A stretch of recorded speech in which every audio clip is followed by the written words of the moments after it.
జీవానికి వెళ్ళాలనుకున్న ప్రతి ఒక్కడు ఇవే చెయ్యాలి. పరలోకానికి రావాలనుకున్నవాడు సువార్త పని చెయ్యండి. రోమపత్రిక 2వ అధ్యాయం 6వ వచనం. ఆయన ప్రతి వానికి వాని క్రియల చొప్పున ప్రతిఫలమిత్తును. ఏమండి, ఏం క్రియలు చేస్తే వాని క్రియలు చొప్పున అంటే నువ్వు చేసుకునే ఉద్యోగాలకు ఇవ్వడం దేవుడు ఫలం. నీ కోసం చేసుకున్నావు అవన్నీ.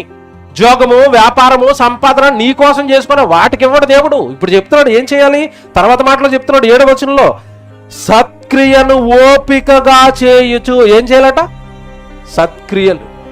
ఏంటి సత్క్రియలు అంటే? సువార్త కార్యక్రమాలు. ఇగో ఇవే సభలు, దేవుడి సువార్త కార్యక్రమాలు. సత్క్రియలు అనేసరికి సువార్త కార్యక్రమాలు, వాక్య సంబంధ. సత్ ప్లస్ క్రియలు. సత్ అంటే సత్యము, సత్యం అనగానే వాక్యము. వాక్య సంబంధమైన క్రియలు చేయండి.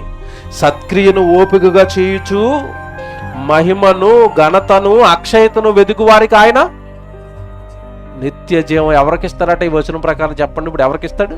పని, సువార్త కార్యక్రమాలు ఓపికగా చేసే వాళ్ళకి. మీరు దావీదు ఎందుకు పుట్టాడు? బైబిల్ ప్రకారం బైబిల్ చదువులను అడుగుతాడు. దావీదు ఎందుకు పుట్టాడు? దేవుడి కోసం, దేవుడి ఉద్దేశాలు నెరవేర్చడానికి. మోషే ఎందుకు పుట్టాడు? దేవుడి కోసం బ్రతికి ఆ రోజు ఐగుప్తు దేశంలో బానిసత్వంలో ఉండిపోయిన వాళ్ళందరూ, ఇశ్రాయేలులందరినీ ఆయన ఏం చేశాడు?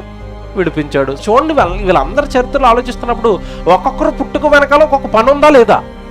మరి మీరు నేను అసలు మీరు ఎందుకు పుట్టారంటే ప్రశ్న. మీరు ఎందుకు పుట్టారంటే అసలు సమాధానం ఉందా? ఉంది. అందరితో పాటు పుట్టాం, అందరితో పాటు చదువు, అందరితో పాటు ఉద్యోగాలు, అందరితో పాటు పెళ్లి, అందరితో పాటు పిల్లలు, ఇంకంతే.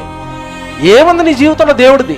దేవుడి పాత్ర, లోక సంబంధమైన పాత్రలు పోషించేసావు. మంచి భార్యగా, మంచి భర్తగా, మంచి తండ్రిగా పాత్రలు పోషించావు. దేవుడి కోసం ఏ పాత్ర పోషిస్తున్నావు భూమి మీద? ఏముంది దేవుడి కోసం నువ్వు చేసేవి? సత్క్రియను ఓపికగా చేయువాడికే అక్షయతను, మహిమను వెదుకుని వాడికి ఆయన ఏమిస్తాడట? నిత్య జీవం ఇస్తాడు. పరలోకం చూడాలా? ప్రభు పని చేయి.